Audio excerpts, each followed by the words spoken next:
नमस्कार, बहुत बहुत स्वागत। सुर्खियों के बाद खबरें विस्तार से। आपके साथ मैं हूं ललित प्रजापति। शुरुआत जबलपुर से मिल रही बड़ी खबर के साथ। एक रेस्तरां में आग लगी है। दीनदयाल चौक स्थित रेस्तरां के किचन में आग भड़क गई।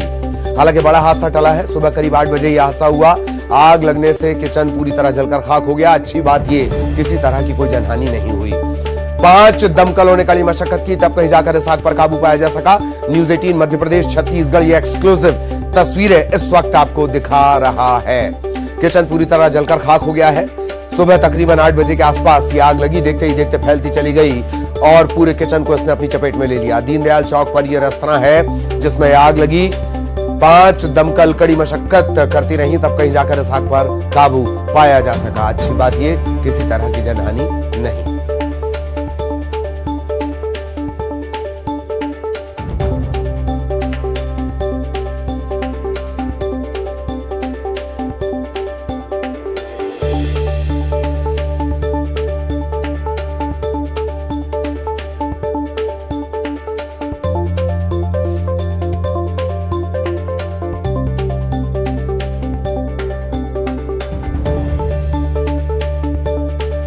जबलपुर का ये पूरा मामला, एक रेस्तरां में आग लगी और देखते ही देखते आग फैलती चली गई। दीनदयाल चौक स्थित इस रेस्तरां की ये तस्वीरें इस वक्त आप देख रहे हैं। अच्छी बात यह कि समय रहते तेजी से पूरे जो गैस सिलेंडर है वो बाहर निकाल लिए गए, वरना बड़ा हादसा हो सकता था। और अब बड़ी खबर भोपाल से। HUT संदिग्ध आतंकी से जुड़ा बड़ा खुलासा आपको बता दें। हिंदू से मुस्लिम बने मोहम्मद सलीम का एक एक्सक्लूसिव वीडियो सामने आया है। ATS इस मामले में भी पूछताछ कर सकती है। मोहम्मद सलीम उर्फ सौरभ राज्यवैद, इसका ब्रेन वॉश करने वाले प्रोफेसर डॉक्टर कमाल से पूछताछ हो सकती है। ATS जल्द इसे हिरासत में ले सकती है। भोपाल के TIT कॉलेज में प्रोफेसर है डॉक्टर कमाल। सौरभ के परिजनों ने भी आरोप लगाया था कि कमाल ने ही सौरभ को सलीम बनाया है। लोगों का ब्रेन वॉश ये किया करता था। कट्टर इस्लामिक प्रवचन के जरिए लोगों के ब्रेन वॉश की बात भी सामने आई है। हिंदू से मुसलमान बनाने वाले संगठन से जुड़ा हुआ था मोहम्मद सलीम। धर्मांतरण के अभियान में सलीम लगा हुआ था। हैदराबाद के कन्वर्टेड संगठन से भी सलीम के तार जुड़ रहे हैं। क्या सुनाई देता है इस वीडियो में? अल्लाह के अलावा किसी और से मोहब्बत ना करें।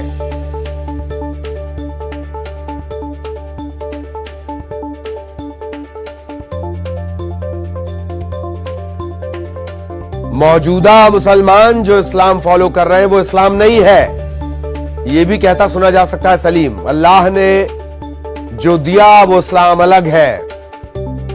कन्वर्टेड मुसलमानों के बीच जाएं और बताएं कि ये इस्लाम नहीं।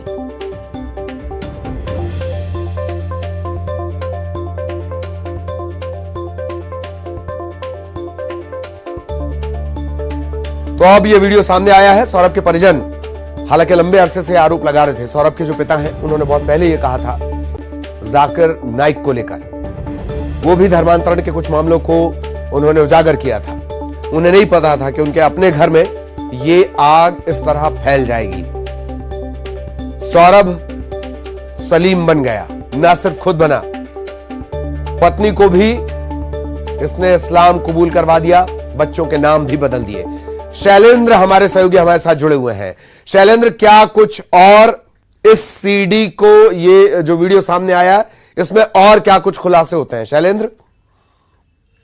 देखिए, जैसे जैसे जांच आगे बढ़ रही है, या कहें कि पूछताछ जो है ना, जो आरोपी पकड़े गए थे उनसे जब हो रही है तो कई नए खुलासे सामने आ रहे हैं। जिस तरीके से मोहम्मद सलीम जो पहले सौरभ था, उसका जो वीडियो सामने आया है उसमें उसमें खुद वह इस्लाम की तकरीरें करता नज़र आ रहा है। यानी जो 2010 तक खुद हिंदू हुआ करता था, वो अब जो है वो लोगों को बता रहा है कि आखिर इस्लाम किस तरीके से काम करता है, इस्लाम क्यों ज़रूरी है, अल्लाह की बात मानना क्यों ज़रूरी है। इतना ही नहीं, वह ये भी बता रहा है कि अधिकांश मुस्लिम जिस इस्लाम को फॉलो करते हैं वो असली इस्लाम नहीं है। ये सब बातें वो उन लोगों को बता रहा है जो हाल ही में हिंदू से मुस्लिम बने, यानी जो कन्वर्टेड लोग हैं उनको वह इस्लाम की बारीकियों से अवगत करा रहा है तकरीर के माध्यम से। ये भी पता चला है कि वह हैदराबाद में एक जो धर्मांतरण का जो पूरा खेल करते हैं, इस तरह की एक संस्था के साथ जुड़ा हुआ था और उसको जो काम था वो जो नए जो लोग हैं मुस्लिम बने उनको तकरीरों के माध्यम से इस्लाम की जानकारी उपलब्ध कराना था। तो ये वीडियो जो है वो सामने अब आया है। और उससे ये भी पता चला है कि न केवल हैदराबाद में बल्कि देश के अलग अलग इलाकों में वो इस तरह की तकरीरें, यानी जो लोग हाल ही में कन्वर्टेड हुए थे उनको वो तकरीरों के माध्यम से इस्लाम के बारे में जानकारी देता था। और जिस तरीके से उसके बारे में जो उसके पिता ने खुद बताया था कि जो प्रोफेसर कलाम के माध्यम से वह जो हिंदू से मुस्लिम बना उससे प्रभावित था और उसके बाद ही उसकी तकरीरें सुनकर ये मुस्लिम बना। लेकिन अब जो खुद दूसरों की तकरीरें सुनकर मुस्लिम बना था, अब वो दूसरे लोगों को तकरीरें दे रहा है। यानी कहीं ना कहीं बड़े पैमाने पर धर्मांतरण के खेल में सौरभ से सलीम बने इस युवक का इस्तेमाल किया जा रहा था। ये जानकारी जो है वो फिलहाल जो जांच एजेंसियां हैं उनके हाथ लगी हैं। और जिस तरीके से ये भी पता चला है कि डॉक्टर जो माफ कीजिएगा जो प्रोफेसर कलाम हैं उनके बारे में भी अब एसआईटी और जो अन्य जांच एजेंसियां हैं वो पता करने में जुटी हुई हैं कि पहले जो राजधानी भोपाल के एक इंजीनियरिंग कॉलेज में पढ़ाया करता था, वर्तमान में वह कहाँ हैं और किस तरीके के कार्यों में संलिप्त है। क्योंकि सबसे जो पहली कड़ी है वो कलाम के तौर पर ही निकल के आ रही है, क्योंकि सौरभ को सलीम बनाने में कलाम का योगदान महत्वपूर्ण रहा था। और जिस तरीके से उसके पिता ने भी कहा था, हालांकि अभी 19 तारीख तक ये सारे आरोपी जांच एजेंसियों की रिमांड पर हैं। उम्मीद है कि आने वाले समय में और भी खुलासे होंगे, क्योंकि जिस तरीके से मध्य प्रदेश सरकार के गृह मंत्री ने भी कहा कि उन लोगों से लगातार पूछताछ हो रही है। हैदराबाद से जुड़े कुछ महत्वपूर्ण शैलेंद्र काम करते हैं कि ये जानकारी भी दे देते हैं। नरोत्तम मिश्रा साहब को लेकर मेरा अगला सवाल रहेगा, लेकिन दरअसल गृह मंत्री नरोत्तम मिश्रा ने इस मामले पर बयान दिया है कि एसआईटी इस मसले को देख रही है। जाकिर नाइक के संबंध और नेटवर्क को लेकर जांच हो रही है। आय के स्रोत, बैंक अकाउंट, ऐसे तमाम विषयों की जांच की जा रही है। सौरभ ने अपने साथ साथ पत्नी का भी धर्म परिवर्तित करवाया था, ये अभी मैंने आपको जानकारी दी। नरोत्तम मिश्रा ये भी कह रहे हैं कि अलग तरह का नेटवर्क है। इस तरह के नेक्सस की गतिविधियों की जांच एसआईटी लगातार कर रही है। 19 तारीख तक ये सभी लोग हिरासत में हैं। हैदराबाद से भी टीम को कई जानकारियां मिली है, जल्द और बड़े खुलासे होंगे। उन्हें सुना जाए, फिर शैलेंद्र के पास चलेंगे। प्रोफेसर कमाल का सारे विषयों की जांच पूरी की जा रही है। एसआईटी इस विषय को देख रही है। जाकिर नाइक के संबंधों का, उनके लिए क्या काम करते थे, कैसे करते थे, कहां कहां इनका नेटवर्क है, आय के स्रोत क्या थे, बैंक के अकाउंट, सारे के सारे विषयों की जांच एसआईटी कर रही है। अब ये पहली बार आया है, खुद ने धर्म परिवर्तन किया, फिर पत्नी का धर्म परिवर्तन करवाया और बहुत गंभीर है।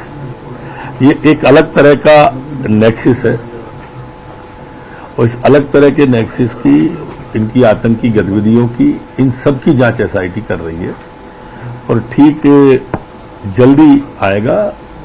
काफी लोग अभी 19 तारीख तक हिरासत में हैं। हैदराबाद की भी टीम हमारी गई थी, उसको भी वहां से कई हैदराबाद से जानकारियां मिली हैं, वो सब भी जांच में ले लिए हैं।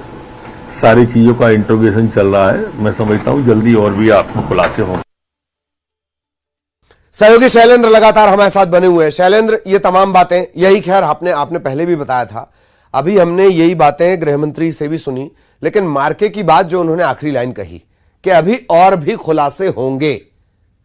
शैलेंद्र, बिल्कुल ललित, आपने ठीक कहा कि 19 तारीख तक अभी ये लोग पुलिस रिमांड पर है। जो एसआईटी है या दूसरी अन्य जांच एजेंसियां हैं वो लगातार इनसे पूछताछ कर रही हैं। और पूछताछ में जिस तरीके से खुद गृह मंत्री ने भी कहा कि हैदराबाद से कुछ महत्वपूर्ण इनपुट मिले हैं और जिस तरह की जो जांच एजेंसियों की तरफ से भी ये जानकारी आई थी कि जो सौरभ है, जो बाद में मोहम्मद सलीम बना, वो हैदराबाद के ही एक कॉलेज में प्रोफेसर के तौर पर काम कर रहा था। और इतना ही नहीं, वह हैदराबाद से ही एक चलने वाले संगठन जो धर्मांतरण का काम करता है उसके लिए वो काम कर रहा था।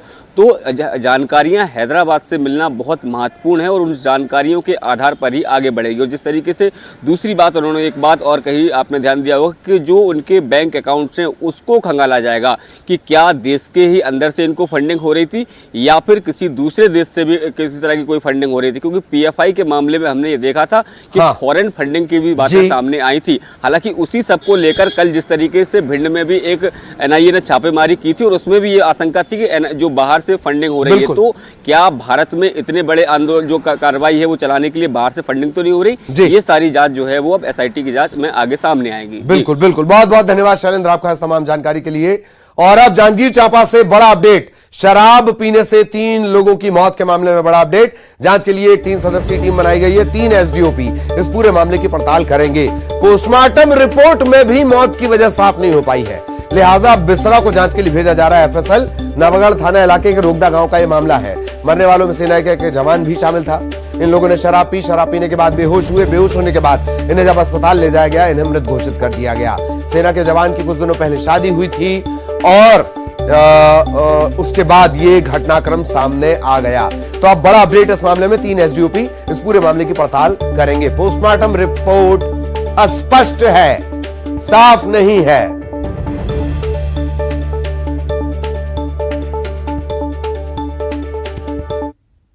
डॉक्टरों की टीम के द्वारा पोस्टमार्टम किया गया है और जो मृतक हैं उनके विसरा और ब्लड सैंपल प्रिजर्व किया गया है।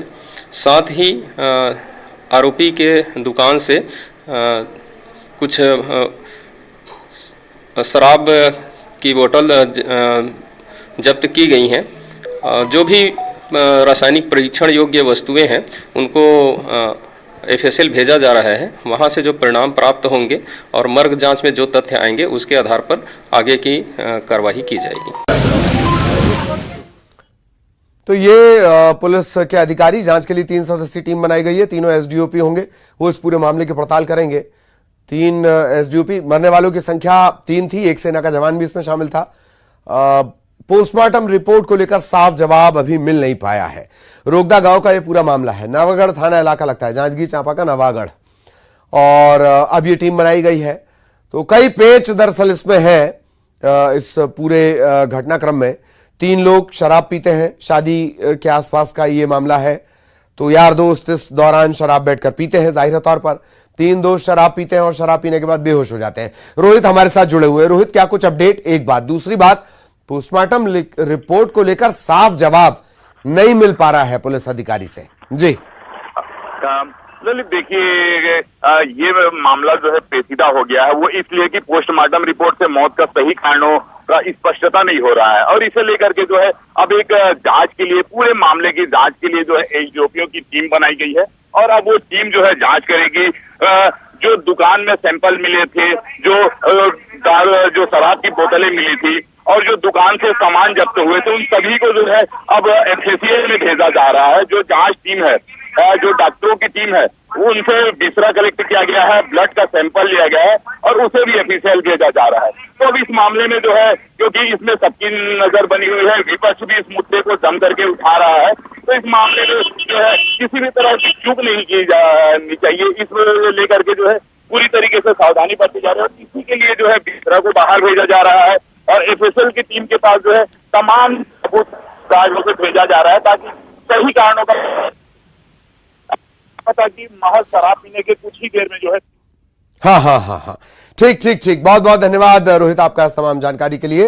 सहयोगी रोहित विस्तार से जानकारी दे रहे थे। दिल्ली का रुख करेंगे, बड़ी खबर मिल रही है। वाराणसी के ज्ञानवापी परिसर में कथित शिवलिंग के साइंटिफिक सर्वे से जुड़ा बड़ा अपडेट आपको बता दें। मुस्लिम पक्ष इलाहाबाद हाईकोर्ट के फैसले को लेकर चुनौती देने के लिए सुप्रीम कोर्ट पहुंच गया है। मस्जिद इंतजामिया कमेटी सुप्रीम कोर्ट पहुंची है और सुप्रीम कोर्ट भी इस मामले की जल्द सुनवाई को तैयार हो गया है। सुप्रीम कोर्ट कल इस मामले की सुनवाई करेगा। वाराणसी ज्ञानवापी परिसर में शिवलिंग की आकृति मिलने का यह पूरा मामला, इलाहाबाद हाईकोर्ट ने कहा था साइंटिफिक सर्वे हो सकता है बशर्ते किसी तरह का नुकसान इसे होना नहीं चाहिए। ऐतिहासिक ये स्ट्रक्चर है। अब जो मुस्लिम कमेटी है वो इस फैसले के खिलाफ, हाईकोर्ट, इलाहाबाद हाईकोर्ट के फैसले के खिलाफ सुप्रीम कोर्ट चली गई है। सुशील हमारे साथ जुड़े हुए हैं। सुशील, क्या कुछ कहा सुप्रीम कोर्ट ने और अगर सुनवाई के लिए सुप्रीम कोर्ट तैयार है, मतलब उसे लगा होगा कि हाँ इस पर सुना जाना चाहिए? एक बार अपना सवाल दोबारा दोहराएं, माफ करिएगा। जी सुशील, पूरी जानकारी विस्तार से।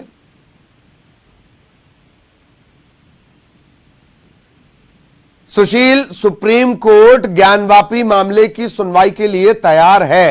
जो इलाहाबाद हाईकोर्ट के फैसले के खिलाफ मुस्लिमों की तरफ से लगाई गई है, क्या कुछ अदालत ने कहा है?